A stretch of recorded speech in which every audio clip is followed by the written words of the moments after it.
لوگ تو زیورات کی شکل میں دیتے ہیں نا مولانا، تو بعض لوگ کہتے ہیں کہ چلیں 1000 روپیہ 2000 یا 10-50 ہزار روپے باندھ لیے. کچھ لوگ ایسے بھی ہوں گے کہ جو مقصد کہنے کا کہ کوئی اور چیز باندھ لیتے ہیں کہ چلیں 2-4 مرلے کا پلاٹ. عرب ممالک کے اندر تو کچھ اور بھی رواجات ہیں. تو ان بھائی نے یہ پوچھا ہے کہ مہر کی رقم جو ہے، یا چلیں مہر باندھنے کا کیا فلسفہ ہے، شاید ان کا سوال یہ ہو. مہر جو ہے نا کہ اس کا تعین لوگ کر لیتے ہیں، کسی شکل میں کریں، یہ نہیں دین کی طرف سے پابندی. ٹھیک ہے، جس چیز پر بھی عورت راضی ہو کہ مجھے ایک جوڑا ہی آپ بنا دیں، مجھے ایک آپ جوتی اچھی خرید دیں، کوئی حد دین میں نہ کم کی ہے نہ زیادہ کی ہے.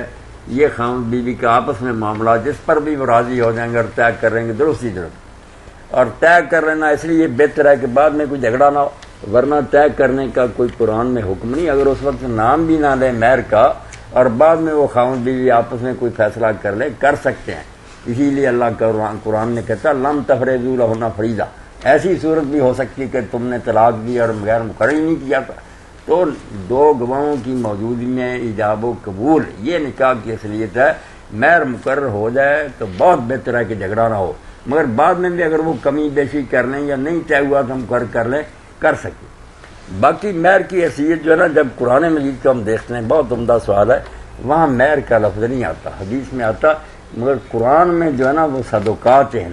صداق اس کی واحد ہے، صدق سے نکلا صداقت، یعنی یہ ایسا ٹوکن ہے، ایسی علامت ہے جس سے پتہ چلتا کہ یہ بچہ پورے صدقے دل سے، رغبت سے، شوق سے اس کو نا بچی کو قبول کر رہا.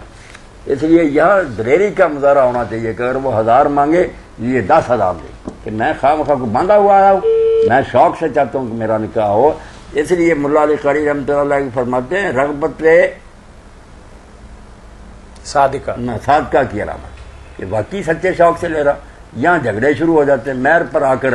پہلے جو کچھ کیے ہیں نا اتنے خرچ فضول دین میں نہیں، وہ اس پر کوئی اگر مہر کہا جائے کہ 10,000 20,000 دو، جی یہ تو قیمت مانگ رہے، قیمت نہیں، یہ آپ کی سچی نیت کی علامت ہے کہ آپ اس بچی کو پیار اور محبت سے لے جا رہے ہیں، یا آپ کو لوگ باندھ کر لائے.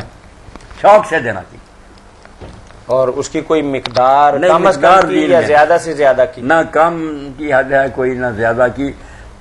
بلکہ جب ہم دیکھتے ہیں کہ حضرت ام سلیم رضی اللہ تعالیٰ عنہ بڑی خوش قسمت ہیں، مباحیات میں سے ہیں. مباحیات ان عورتوں کو کہتے ہیں کہ اللہ کے رسول سید کائنات صلی اللہ علیہ وسلم ابھی مدینہ بھی نہیں آئے تھے ہجرت کر کے، تو مدینے کے لوگ جو مکہ گئے وہاں آپ کے ہاتھ پر بیعت کی، ان میں جو عورتیں شامل تھیں وہ مباحیات کہلاتی ہیں. یہ حضرت انس رضی اللہ عنہ کی والدہ، نبی علیہ السلام مدینہ آئے تو انہوں نے اپنا بچہ حضور کے حوالے کر دیا، 10 سال کا تھا، کہ اب یہ آپ کی خدمت ہی کرے گا. تو وہ خادم رسول اللہ کہلاتے ہیں، 10 سال آپ کے گھر میں رہے بچے کی کیا.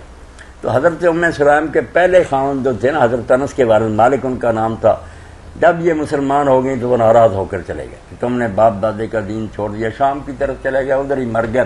تو بعد میں حضرت ابو طلحہ رضی اللہ تعالیٰ عنہ جو تھے وہ ابھی مسلم نہیں تھے، انہوں نے کہا کہ میں ام سلیم تیرے ساتھ نکاح کرنا چاہتا ہوں. انہوں نے کہا کوئی بات نہیں، مگر میرا مہر جو ہے نا وہ اسلام ہے، میں اور کچھ نہیں لوں گی، اسلام لیا یہی میرا مہر ہے. تو حضرت ابو طلحہ اسلام لے آئے، نکاح ہو گیا. تو عورتیں کہتی تھیں کہ کسی عورت نے ایسا اچھا مہر نہیں لیا جو حضرت ام سلیم نے لیا. اور بعد میں وہ حضرت ابو طلحہ بہت اونچے درجے کے صحابی ہوئے ہیں، اللہ کی راہ میں جہاد کے لیے نکلے، جہاز میں کشتی میں فوت ہو گئے. تو لوگوں نے دفن نہیں کیا، کنارے پر جا کر 6-7 دن کے بعد دفن کیا، اور لاش میں رائی برابر تبدیلی نہیں آئی. تو حضرت ابو طلحہ کا مہر اسلام ہی تھا. حضور کے پاس عورت آئی، میرا آپ نکاح کر لیں. حضور نے اپنے لیے نہیں پسند کیا، پھر اس نے کہا کسی سے کرا دیں. آدمی بھی بڑا میرا کر دیں. آپ نے پوچھا تیرے پاس کچھ ہے؟ اس نے کہا کوئی. فرمایا کوئی لوہے کا چھلا؟ اس نے کہا وہ بھی نہیں. بعد میں آپ نے فرمایا کوئی صورتیں یاد ہے؟ اس نے کہا ہاں صورتیں یاد. فرمایا وہی اس کو سکھا دینا، تیرا یہی مہر.